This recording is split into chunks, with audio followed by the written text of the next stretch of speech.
got so.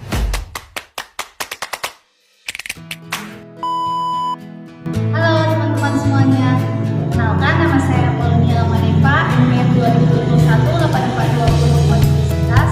Kali ini saya akan menjelaskan tentang mekanisme toksik. Nah, sebelum kita membahas apa itu mekanisme toksik, kita juga harus mengetahui apa itu toksik, apa itu toksikologi, dan istilah-istilah yang digunakan dalam toksikologi. Untuk itu, mari simak video berikut ini. Yang pertama ialah toksik. Apa sih yang dimaksud dengan toksik? Toksik merupakan racun. Secara umum, racun merupakan zat padat, cair, atau gas yang dapat mengganggu proses kehidupan sel suatu organisme. Salah satu contoh bahan toksik di lingkungan yaitu asap pabrik. Asap pabrik merupakan polusi udara yang berasal dari gas buangan hasil olahan pabrik. Kandungan asap pabrik suatu industri seperti gas karbon dioksida, karbon monoksida, sulfur oksida, dan partikulat polutan lainnya menyebabkan degradasi lingkungan yang memicu terjadinya hujan asam, global warming, dan penyakit bawaan udara seperti emfisema, bronkitis, bahkan kanker kulit.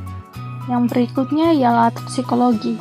Toksikologi adalah bidang ilmu yang mempelajari efek bahaya yang dapat ditimbulkan oleh bahan kimia atau zat pada manusia, hewan, dan lingkungan.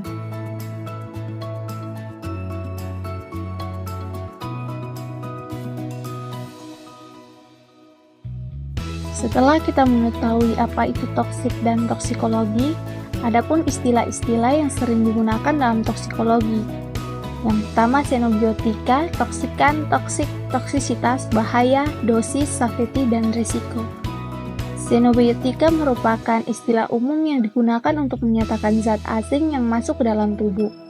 Xenobiotika dapat memberikan berbagai keuntungan seperti obat-obatan atau dapat bersifat racun seperti timbal. Toksikan yaitu segala jenis bahan yang dapat memberikan efek yang berlawanan atau merugikan. Zat toksik dapat berada dalam bentuk fisik seperti radiasi, kimiawi seperti sianida, ataupun biologis seperti bisa ular. Yang berikutnya ialah toksin. Toksin yaitu toksikan yang berupa protein spesifik yang dihasilkan secara alamiah oleh makhluk hidup, contohnya tetanus, yang disebabkan toksin yang diekskresikan oleh bakteri Clostridium tetani. Yang berikutnya ialah dosis. Dosis yaitu unit yang menyatakan pajanan terhadap bahan kimia, fisik, atau biologis yang sampai ke organ sasaran. Dosis diekspresikan sebagai unit berat di dalam tubuh. Berikutnya ialah safety. Safety yaitu kemungkinan tidak terrealisasinya suatu bahaya atau kebalikan dari risiko.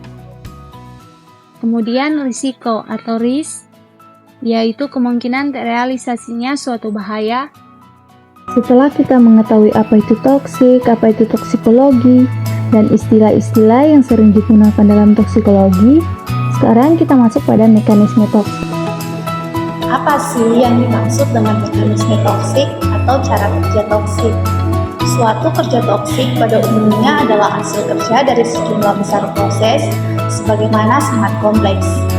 Pada berbagai kerja, mekanisme kerjanya dapat dibedakan ada dua jenis, yaitu kerja toksik yang dilandasi oleh interaksi kimia antara suatu zat metabolitnya dengan substrat biologi dalam pengertian pembentukan suatu kovalen atau berdasarkan suatu perubahan kimia dari substrat biologi sebagai akibat dari perubahan zat kimia. Yang berikut ini merupakan gambar mekanisme kerja toksik. Yang pertama ada fase eksposisi, yang kedua fase toksokinetik, dan yang ketiga fase toksodinamik. Fase yang pertama yaitu fase eksposisi. Fase eksposisi merupakan fase di mana terjadi kontak suatu organisme dengan xenobiotika. Pada umumnya, kecuali radioaktif, hanya dapat terjadi efek toksik atau farmakologis setelah xenobiotika terabsorpsi.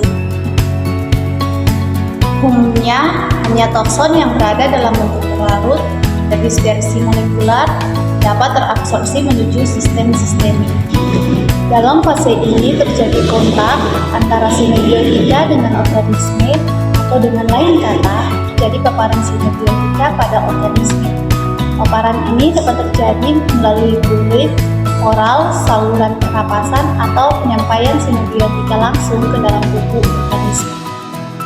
Eksposisi melalui kulit. Eksposisi atau pemijanan yang paling mudah dan paling lazim terhadap manusia atau hewan dengan segala simbiotika seperti misalnya kosmetik, produk rumah tangga, obat topikal, cemaran lingkungan, atau cemaran industri di tempat kerja ialah pemijanan sengaja atau tidak sengaja pada kulit. Yang berikutnya, eksposisi melalui jalur inhalasi atau pernapasan. Pemijanan simbiotika yang berada di udara dapat terjadi melalui penghirupan simbiotika tersebut. Toksin yang terdapat di udara berada dalam bentuk gas, uap, butiran cair, dan partikel padat dengan ukuran yang berbeda-beda. Samping itu, perlu diingat bahwa saluran pernapasan merupakan sistem yang kompleks, yang secara alami dapat menseleksi partikel berdasarkan ukurannya. Oleh sebab itu, ambilan dari efek toksik dari toksin yang dihirup tidak saja tergantung pada sifat toksisitasnya, tetapi juga pada sifat fisiknya. Dan yang terakhir yaitu eksposisi melalui jalur saluran cerna. Pemijanan toksin melalui saluran cerna dapat terjadi bersama makanan, minuman, atau secara sendiri baik sebagai obat maupun zat kimia murni. Pada jalur ini mungkin toksin terserap dari rongga mulut, dari lambung sampai usus halus, atau eksposisi toksin dengan sengaja melalui jalur rektal, kecuali zat yang bersifat basa atau asam buah, atau zat yang dapat merangsang glukosa pada umumnya tidak akan memberikan efek toksik kalau tidak diserap. Yang berikutnya ada fase toksikokinetik. Interaksi selama fase toksikokinetik. Proses biologik terjadi pada fase toksikokinetik umumnya dikelompokkan ke dalam proses invasi dan efesi. Proses invasi terdiri dari absorpsi, transport, dan distribusi, sedangkan efesi juga dikenal dengan eliminasi. Absorpsi suatu simbiotika adalah pengambilan simbiotika dari permukaan tubuh. Di sini termasuk juga glukosa saluran cerna atau dari tempat-tempat tertentu dalam pendalaman ke aliran darah atau ke sistem pembuluh limfe. Apabila simbiotika mencapai sistem sirkulasi sistemik, simbiotika akan ditransfer bersama aliran darah dalam sistem sirkulasi. Menurut Weiss 1990, membagi distribusi ke dalam konveksi atau transfer simbiotika bersama peredaran darah, dan alifusi atau difusi simbiotika di dalam sel atau jaringan. Secara umum, toksokinetik menelan tentang laju absorpsi simbiotika dari tempat paparan ke sistem peredaran darah, ke distribusi di dalam tubuh, bagaimana enzim tubuh memetabolismenya, dari mana dan bagaimana toksin atau metabolitnya dieliminasi dari dalam tubuh. Yang pertama ada absorpsi.